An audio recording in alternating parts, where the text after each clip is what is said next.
I thought my job was to have the answers, to do all my work, figure out the best answer, and declare, it's like, look, I figured it out. And the advice I wish I had gotten was, your job is not to have the answers. Your job is to devote yourself to the process, the market and product process, and discover the answers through that process and through collaboration. Because whatever you think the amazing thing that you thought was, it's going to get better through that collaborative process. So Very that good. collaboration in that process is key. Very good. Very good.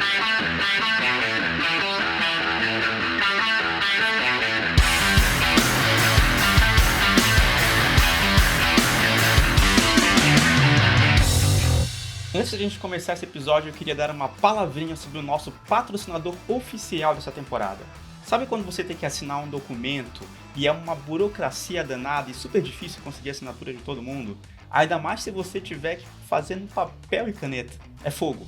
Com a ZapSign você consegue fazer isso de maneira rápida, eficiente e tudo 100% digital, inclusive onde todas as assinaturas têm validade jurídica. Então, se você quer economizar tempo, papel e, obviamente, dinheiro, a ZapSign é uma ótima solução para isso. Inclusive, super segura, onde você consegue acessar todos os documentos que foram assinados na própria plataforma da ZapSign. E, de quebra, eles ainda integram com mais de 1000 aplicativos, como HubSpot e RD Station. Então, se você quer aproveitar a ZapSign, eles têm um desconto promocional para os ouvintes do Mesa de Produto. No primeiro mês você paga 99 centavos para testar o plano completo ou profissional da ZapSign. Então aproveita e experimenta essa ferramenta que você vai gostar bastante. E eu te vejo no episódio. Olá, seja bem-vindo ou bem-vinda a mais um Mesa de Produto. E nessa edição, estamos aqui no ProduCamp. Vai ser uma edição pocket diferenciada, então já desculpe pelo barulho que você vai estar ouvindo, porque a gente está aqui no meio do evento. E para essa edição, eu estou com a Cassiane Vilvert como co-host aqui desse episódio, e ela é Product Manager no Z1. Bem-vinda, Cassi. Obrigada, Marcel. E eu também estou aqui com uma convidada super especial, que veio diretamente do Vale do Silício, e ela é a autora desse livro, Loved, a Martina Lauchenko, e também partner na Costa Nova, e a gente vai falar em inglês esse podcast. Se você quiser ver uma versão legendada, é só acessar o YouTube ou clicar no botãozinho do YouTube em legendas, caso você já tenha já esteja assistindo no YouTube. Martina, welcome, and it's very great to have you here. Obrigada, Marcel. Well, I really think you have you That's very all good I got. Portuguese. No, Very good it's Portuguese. great. So to start the conversation, I want to give you a little bit of context, and then we get to the questions. Like, product market is a relatively new field in Brazil, mainly in the world, I think, but in Brazil, of course, especially in tech companies. Not many of those companies adopted the position, and many people don't really understand the title or what's the difference with regular marketing, and people don't know what it is. So can you tell us what is product marketing and what's the difference with other roles that we have on marketing and also on product management? It's a great question, Marcel. And I would say part of why I wrote Loved is because even in the United States, where product marketing has been done for some time, there is a lot of confusion about the division between what product managers do, what the marketing team does, and what is germane just to the product marketer. Partly because all of what they do crosses and requires deep collaboration with all of those adjacent jobs. So the product marketing role is to drive product adoption through strategic marketing activities that shape market perception that align with the business's goals. And it's the unique intersection of all of those points that make the role distinct. So a marketing team and someone that's focused on marketing, the way to think about them is they are the amplifiers. They take a foundation and they turn it to 11. They use all of the specialists' realms, PR, social, demand generation, and they amplify the foundational message to reach target markets, to achieve campaign level goals. That's how the marketing team functions. The product manager or product management, they're taking those market and customer inputs, same as the product marketer, but they are translating it into a product that will be built. So they are the builders. The product marketer is the one that sits in between and acts as the ambassador, strategist, storyteller, and enabler of evangelism across those domains. So between product and the go-to-market teams. You kind of need a little bit of an API and a translation layer, and that is the role the product marketer plays. Very good. In your book, you're mentioned in a chapter to quote, product marketing is the go-to-market in to product management's yang. And on this partnership in product marketing and product managers, what are the common mistakes that some companies making in common when building up these areas or this partnership between these two areas? The number one mistake I see is the product team decides what to build, and then when they're ready, they bring the marketing team in. And that's the biggest mode of, I'd say, product marketing failure. Because this literally just happened last week. I was discussing with a CPO, the most strategic new feature that they were going to release was coming out in Q2. And I said, that's so big. It seems like you need to prepare the market before the feature is ready. And he's like, yeah, that actually might be a good idea.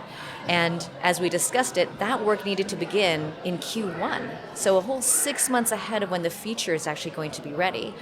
And I asked him, I said, why hasn't this conversation happened with product marketing? And he said it's because they are in the habit of figuring out what they're going to build, telling the team when it's available, and then the product marketing team takes that as a given and says, well, okay, then we just market from there.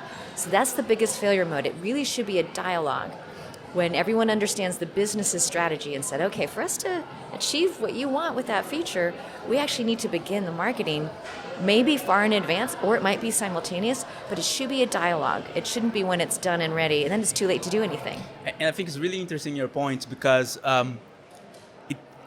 for example, when product managers are defining which feature they will develop or they create or improve, they do product discovery if they are doing well. They're doing product discovery. And this time is perfect to involve a product marketer because they will be able to understand more how people are feeling about this problem or how they might feel about this new feature, and they can help positioning, they can help the go-to-market understanding from the roots the issue, right? And that's very much the yin-yang part. So it's not like, when I'm done, then it's your turn. Yeah. It's let's have you listen at the same time. So you're discovering, as we discover what to build, you're discovering the language that is most compelling, that helps someone get excited by what we're going to build. Because you can build something, talk about it the wrong way, and have everyone go, I'm not interested, I already have that, or how is that different from this other thing?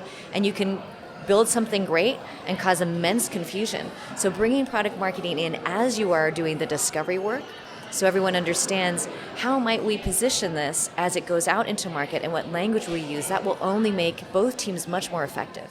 And it's interesting because people, when they do that, when they just call the product marketers later, it makes it even slower because they have to get the context. They might need to do discovery to understand the wording and how people are talking about the feature or the problems they have. It gets slower. So if you want to be faster and better, you have to do it earlier. Yeah. And I think that's a frustration a lot of product teams feel because go-to-market teams have longer lead times. And they're like, why does this take so long? But if product marketing was involved from the beginning, they can accelerate that path and they can move at the speed that product wants to move so that everything on the go-to-market side is ready at the same time that product is. And also the market team can be frustrated because they feel surprised. Like, how can we go from there if you just find out that this new big thing will be ready next month? Yeah, that's a really important point. I don't think a lot of product teams understand how much time it takes to develop creative assets and campaigns and prepare partners. There are certain things that just take a much longer amount of time than most people realize, and that's what the marketing team needs to have time to do, and that's why having product marketers prepare the go-to-market teams and the sales team, especially if you're B2B, having enough lead time for that to go well is critical. Very good. And jumping on it about the things that product marketing develop, you dedicated a whole chapter in your book to talk about how to hire strong product marketing talent. And we would love you to point at us what the skills the company should look in for if they are thinking about hiring a product marketing manager or starting product marketing inside of the company. What are the skills that a product marketing manager needs to have? Well, especially in Brazil, where it is a relatively new job, they have to be very curious about product and the markets. They have to just naturally say, oh, I know a company that's doing something really similar, let me look at that, or I'm really interested in genuinely learning more about these customers. So you want this natural curiosity around all things that impact the market, the perception, and the product.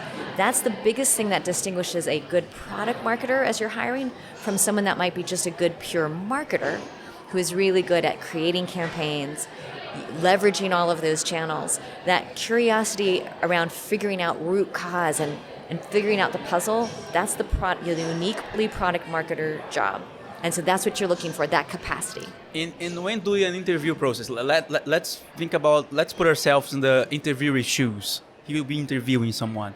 Do you have any tips to evaluate the candidate? How to evaluate if it's a good candidate, this might be a good fit for product marketing or not? What they should look?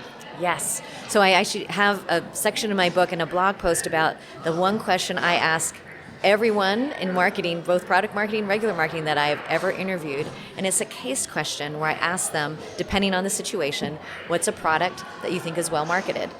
That helps you understand the scope of how they define product. Is it just the product? Is it some of the market elements? How broadly do they think about it? So you get a sense of their scope. And that's really important because that's what you want. You want someone that thinks really broadly about the landscape of possibility. Then you switch things around, and let's say they said, I love Patagonia's fleece vests. You say, great. So now you're Cotopaxi, so a competitor. And they have down vests, not fleece vests, but they really specifically want to target the market that Patagonia has been so effective in. What are 2 or 3 strategies or tactics that you would recommend they do? And you see how quickly they're able to shift their thinking. Do they leverage what they just identified as a strength of the competitor and try to do the same thing? Do they look for white space? So you're just looking for how quickly their mind works to piece together a puzzle. Because that's what product marketing is. It's a puzzle. It's not having the answers or applying a formula and then turning it up to 11. It's being able to piece together what is unique about the product, the opportunity, the market, and figuring out how to get there effectively. So that's why that question really probes, does this person have the foundational mindset that lets them be nimble enough to be effective at the job? Very good. And as a product marketing manager, let's put ourselves on the other side of the table. A person who is looking for an opportunity in this role, a person who is looking for developing knowledge and the skills for this role. What would you say that is the number one, let's put it like hard skill, thing that you have to know how to do, how to navigate in product marketing management, that this person can develop, that can like up-level the career or like being a divisor of the career, you know, making really the difference to a talent to spot in the market? This is the advice I wish I'd gotten very early in my career. I thought my job was to have the answers, to do all my work, figure out the best answer, and declare, it's like, look, I figured it out.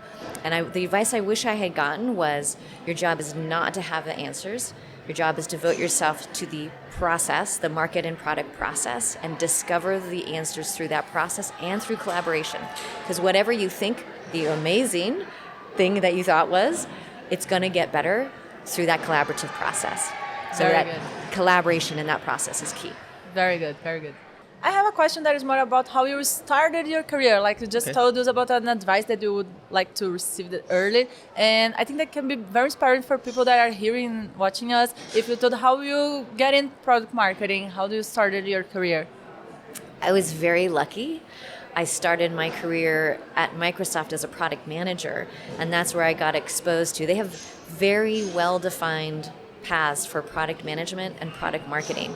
And so that's where I saw what the difference looks like and how impactful both roles can be when done as a yin-yang partnership.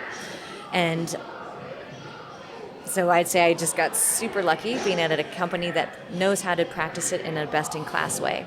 Yeah, very good. And what's your role, also talking about career, what's your role on Costa Nova today? And it involves product marketing, you help the companies who the Costa Nova invests. Also, for those who are listening, explain what's Costa Nova to for them. So they probably don't know. Sure, right? yeah, no. Sure, you haven't heard of Costa Nova. Costa Nova Ventures is an early stage venture capital firm. We fund companies that focus primarily on data, developer, and fintech.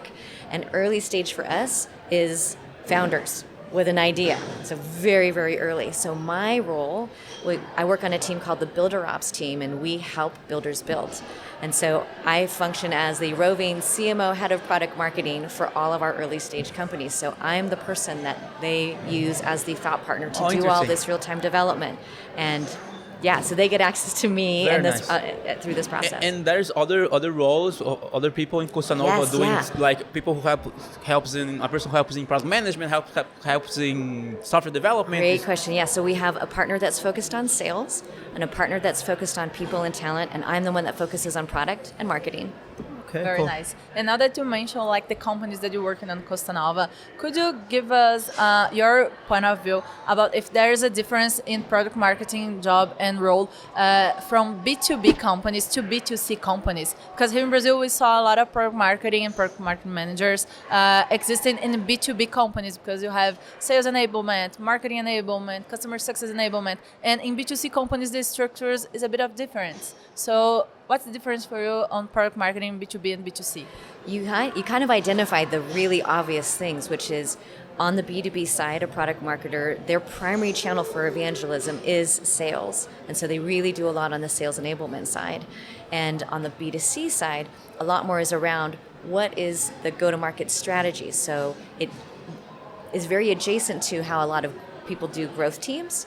And a lot of people who do growth or lead growth teams actually started off in product marketing because they know how to flex both ways.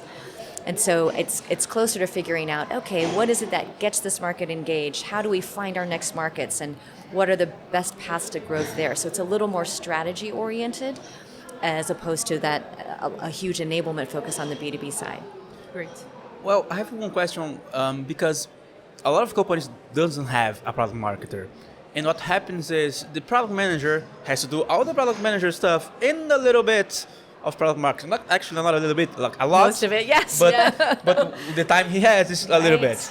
bit. What's your recommendation how to handle this in a situation where the founder or the area or the company itself doesn't have the product market?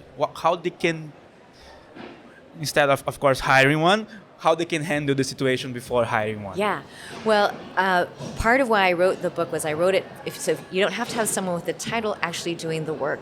And I was just with one of our companies yesterday, and they're at 12 people. They're not hiring a product marketer because the two founders are doing the work.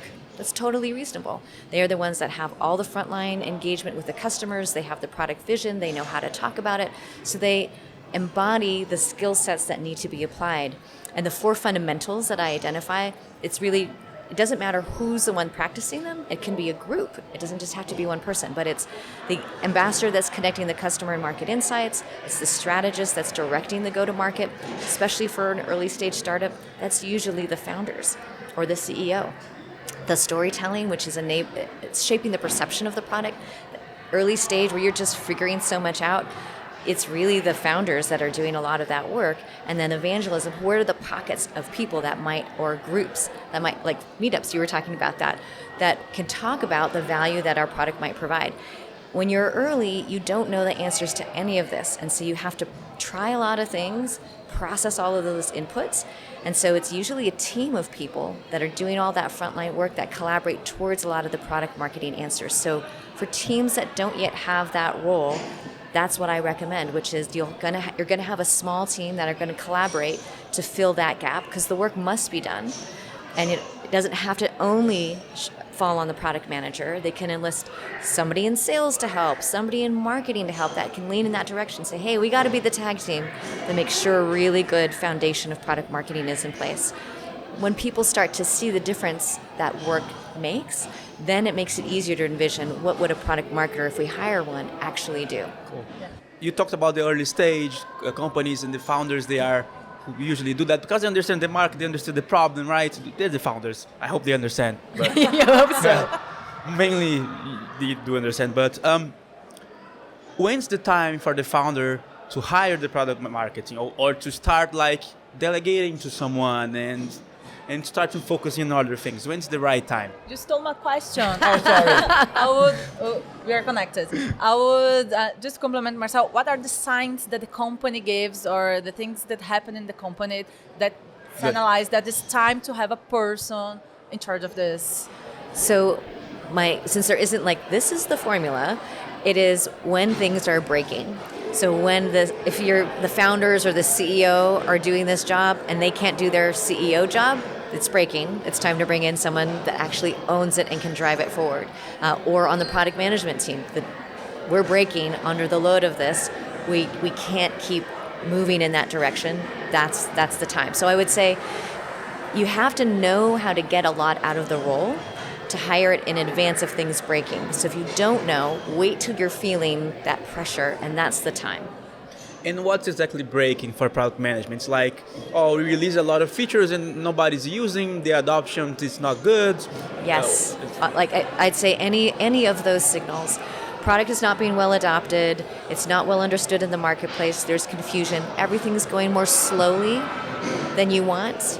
In any regard, in product adoption, that's a product marketing problem. I would like to ask you, for the companies that you saw, or the product marketers that you saw, what they are having in common, like on the learning, what they are studying, what are the things that are reading, where they are, these things that make us being curious. What are these characteristics that the best product marketing person that you know have in common?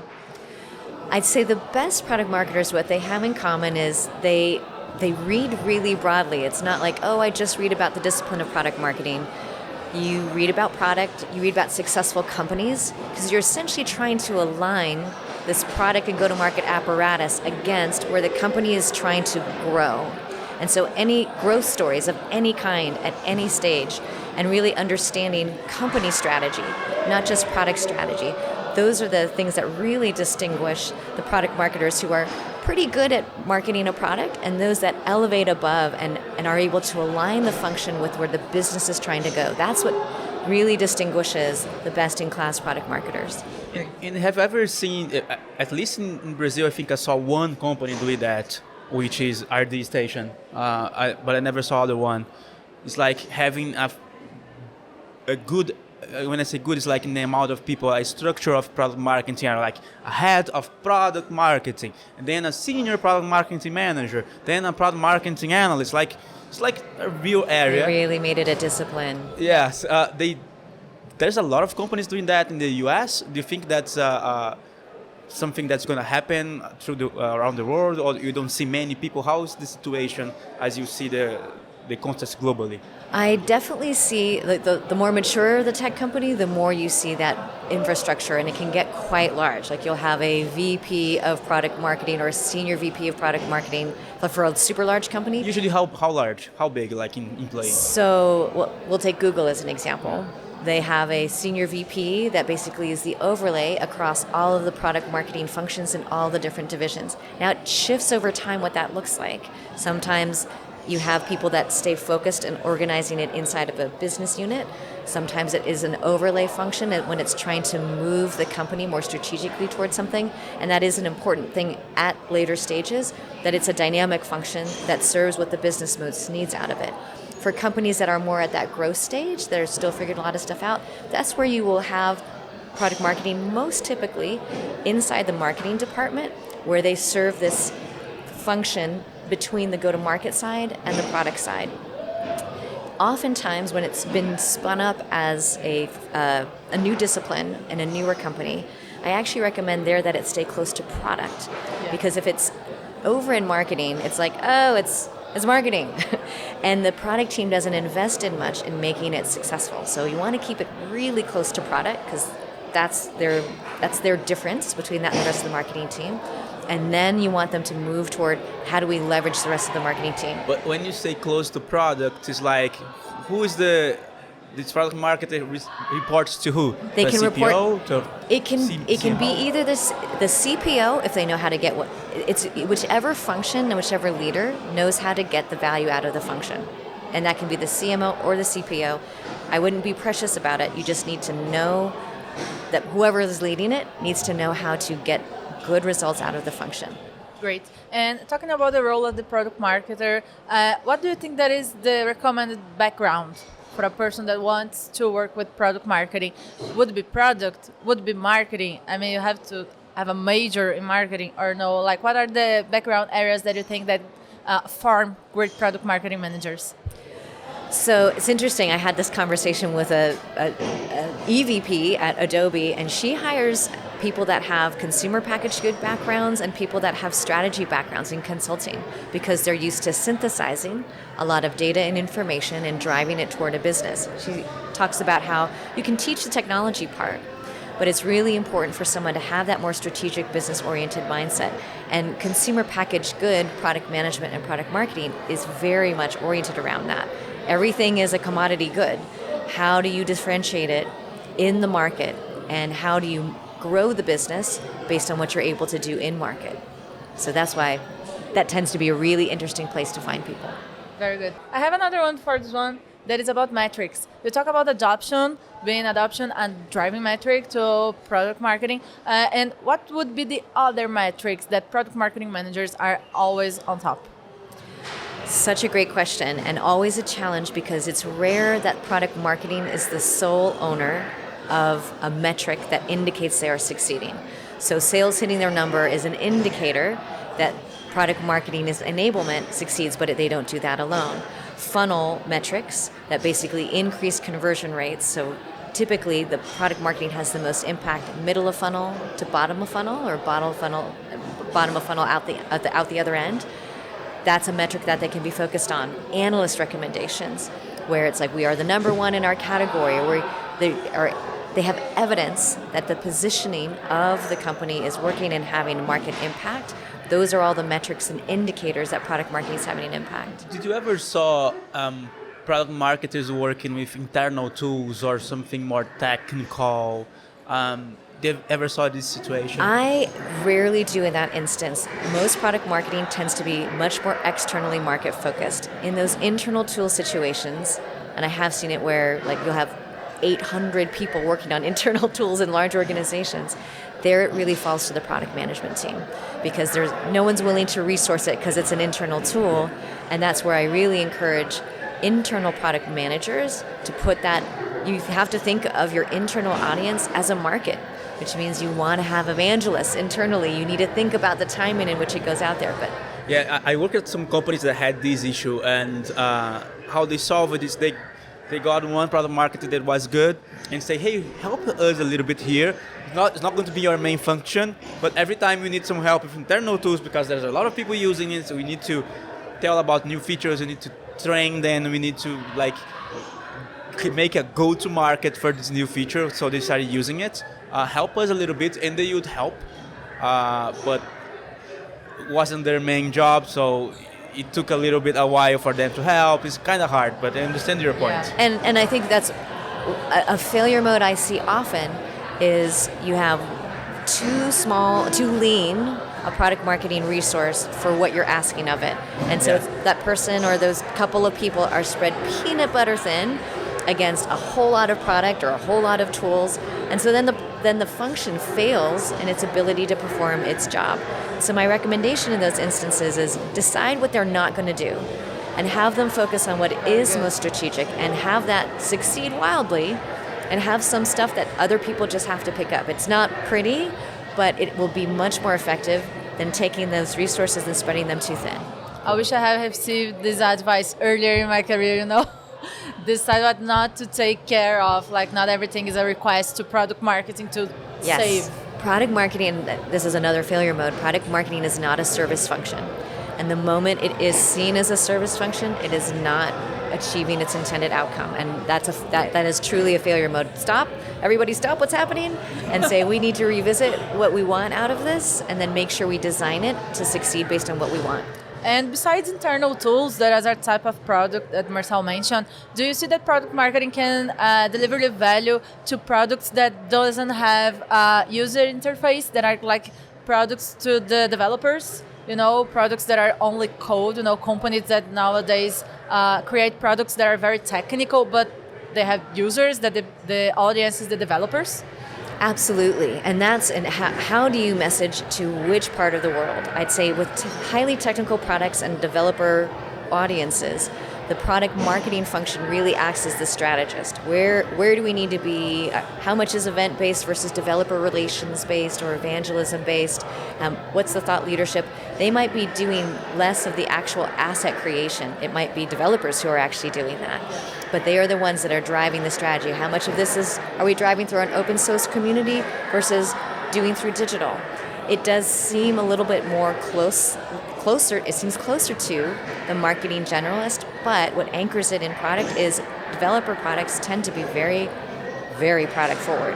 And how do you talk about them to developers versus how you talk about them to the world? There has to be a distinction. Yeah. And that's what the product marketer needs to help mitigate and understand. So that's why they need to be close to the product. Very good, thank you. Martina, for the final question, as we have product marketing being a relatively new role here in Brazil, we are trying to make tech companies like to adopt our mindset and getting to know like how product marketing can be benefit for the companies and also helping people to get the role in product marketing. Like a lot of marketers sometimes do the job without even know that they are doing product marketing. So I would like to ask you to let advice for those who are listening to you today. Like, what's the advice that you would like to have received earlier in your career to help people that are like starting now or changing to this career path right now? So for that scenario that you talked about, which is I'm a marketer, and I actually realized after this podcast that I'm doing most of the product marketing work, it's really good to stand up in your organization if you're in the marketing group and say, hey, we need to carve out product marketing and we need to make it a distinct function so that the product team interfaces with us differently and better. If it's this amorphous interface with one individual just doing this Herculean amount of work, it's harder for product to know where they have the dialogue, and so things will be missed. And so if that person needs to be brought into product planning sessions or even a scrum, how do we prioritize what we do this week versus next week? Or should we delay talking about this for a month until we've built up a little more head of steam and more features are done? That's a conversation a product marketer should be a part of, but it has to be identified. Yeah. So that's what that person should do. Say, we're doing this, we're just not doing it well. Let's identify the function, let's connect it with the product team so that we can supercharge the function and do it better. Very good. And for those who wants to start in the area, like they watch the podcast and get inspired by your book Loved and the conversation, what's the advice that you would give? In terms of how to start from scratch? Start from scratch. So no background whatsoever, are graduating from college? Yeah, I'm graduating from college, or I'm transitioning from a career that is not related to product management or product marketing. So if you have no evidence that you have done something like this in the past, I would create some. So do a project, do an internship, work with somebody that has a startup that needs a little bit of help so that you can refer to a body of work saying like, I love doing this and here's what I did, where you pulled in a lot of inputs and created a strategy and then were able to positively affect the outcome through your work. It can be any kind of project, but get a project of some kind under your belt. And that's how then you can use that in all the conversations you want to have. Nice, very good. Nothing like the practice, right? Exactly. Plus you'll learn through that process and you'll say like, oh, next time I do this, I might do this other thing differently. Very good, very good. Thank you, Martina. Martina, thank you very much. It's really nice having you here and spreading the word about product marketing. Thank you guys so much. Obrigada. Obrigado. Para você que ficou aqui até o final no YouTube, deixa um like nesse vídeo, assina o canal e compartilha com pessoas que são de product marketing, que são de produto, que são de marketing ou que estão pensando em migrar, ou essas pessoas que estavam na dúvida sobre será que eu faço product marketing? Compartilhe com eles. Cassi, muito obrigado por ser co-host aqui comigo. Obrigada, Marcel, pela oportunidade, pelo convite. Thank you again, Martina. Thank you guys so much. Ei, espero que você tenha gostado desse episódio. Deixa o like, assina o nosso canal e não esquece de experimentar as AppSign para acabar com aquela burocracia de assinar documento com papel e caneta ou de maneira super complicada e travada. Com as AppSign você consegue fazer tudo digitalmente e de quebra com validade jurídica e integrações com várias ferramentas do mercado. Então aproveita esse desconto especial para os ouvintes do Mesa de Produto, 99 centavos no primeiro mês. Aproveita e experimenta as AppSign.